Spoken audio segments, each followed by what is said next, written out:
تو governments change ہو جاتی ہیں، اور اگر لبرل گورنمنٹ ہے تو ان لبرل گورنمنٹ آ جاتی ہے. تو یہ تو ایک ہسٹوریکل فیکٹ ہے. مگر یہ جو رائٹ ونگ سوئنگ ہو رہی ہے نا، اس کا اتنا اکنامکس کے ساتھ تعلق نہیں ہے. اس کا میرا خیال ہے اس کا تعلق ہے ود گلوبل موومنٹس. اب گلوبل موومنٹس کیا ہیں؟ امریکن امپیریلزم، برٹش امپیریلزم، انہوں نے جس قسم کی کالونیز کو تباہ کیا ہے اور وہاں سے جو مائگریشنز ہوئی ہیں، اب وہ مائگریشنز جو ہیں وہ یورپ پہنچ گئی ہیں، امریکہ پہنچ رہی ہیں، اور وہ ان کو اسائلم دینا پڑ رہا ہے، ان کو اکوموڈیٹ کرنا پڑ رہا ہے. یہ لبرل ڈیموکریسیز تھیں، ان کے اسائلم کے انہوں نے بڑی لبرل قسم کی پالیسیز رکھی ہوئی تھی.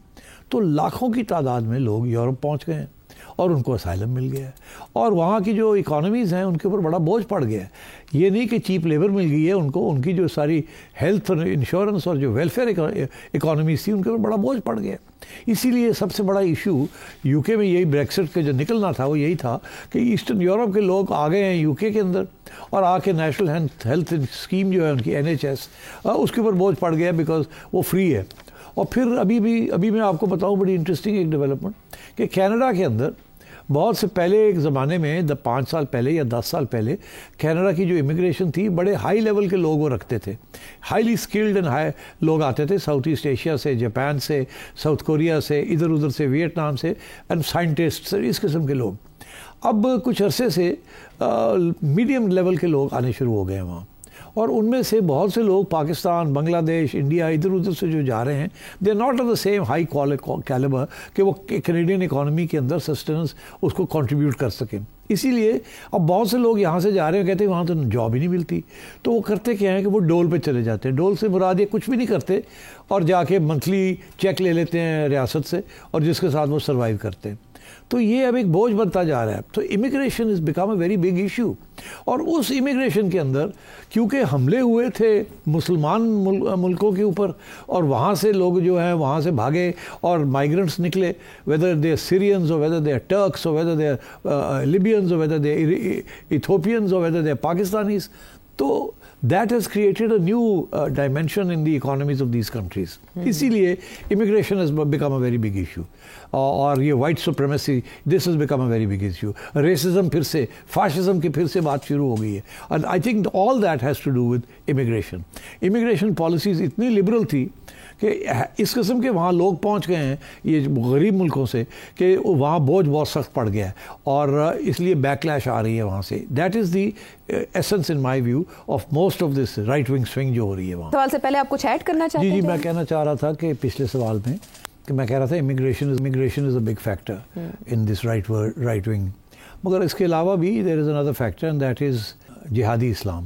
وہ بھی ایک بہت بڑا 9/11 کے بعد بہت بڑا ایشو رہا ہے، اور یہ جو اسلاموفوبیا ہو رہا ہے this is also part of that بیکلیش.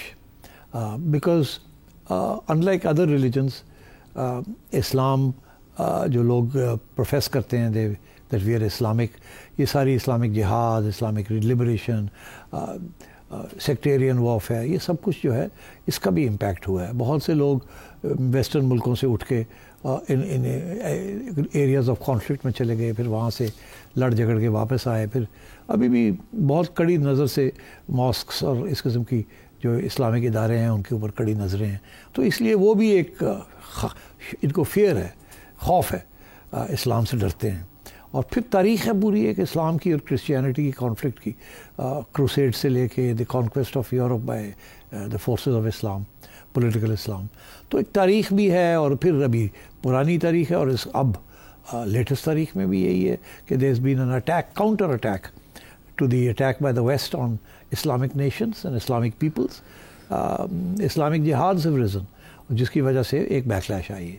اور ظاہر ہے انہوں نے پینٹ کیا ہے ویسٹرن میڈیا نے اپنے لوگوں کے لیے کہ یہ جو ہیں دے اگنورنٹ باربیرینز، اس قسم کی پوری ایک ویکیبلری بنائی ہے اس کو ڈسکریڈٹ کرنے کے لیے اور لوگوں کو اس کے خلاف کرنے کے لیے. سو یہ جو وائٹ سپریمیسی ہے دس از یہ، اور ریسزم ہے، اور اسلاموفوبیا ہے، اور اینٹی امیگریشن، یہ سب کچھ ملا ہوا ہے.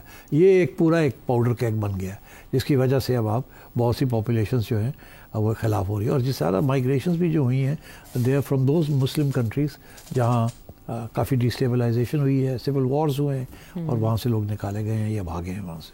ٹھیک ہے، اگلا سوال کراچی سے علی.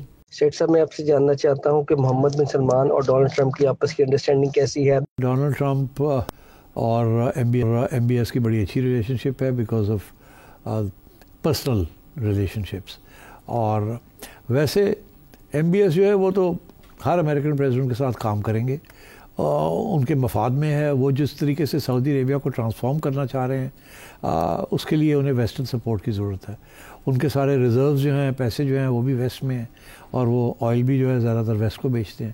سو there is a very strong nexus, organic قسم کا نیکسس. اینڈ اسی لیے یو اے ای، سعودی عربیہ، ان کے جو رولرز ہیں they very closely tied in. اب پرسنل ریلیشن شپس بڑی میٹر کرتی ہیں. امریکنس کو اسپیشلی پرسنل ریلیشن شپس بڑی امپورٹنٹ ہیں. برٹش کے ساتھ personal relationships are not important. Americans جو ہیں وہ کھلے ڈلے قسم کے لوگ ہیں، اور وہ پرسنل ریلیشن شپس قائم کرتے ہیں، اور وہاں تھوڑی بہت نیٹ ورکنگ بھی کام کرتی ہے. تھوڑے بہت ہم جیسے لوگ ہیں کہ سفارشی اور نیٹ ورکنگ، اور تو یہ ان لائک دا برٹش نہیں کرتے یہ. تو ایم بی ایس اور ڈونلڈ ٹرمپ ان کے بیٹے کے ساتھ ہے ریلیشن شپ، اور آپ دیکھیں گے وہ آلریڈی وہاں سے دورے ہونے شروع ہو گئے ہیں ٹو سعودی عربیہ، ان کے سن ان لا اینڈ سو آن. تو جیرڈ کشنر کی میں بات کر رہا ہوں، تو لوگوں کے نیٹ ورک بنایا ہوا ہے، پرسنل ریلیشن شپ بنائی ہوئی ہیں. اور تو باقاعدہ ماضی میں فین بھی تھے ایم بی ایس، اور برومانس کہا جا رہا ہے کہ دونوں کے درمیان چل رہا ہے. بہرحال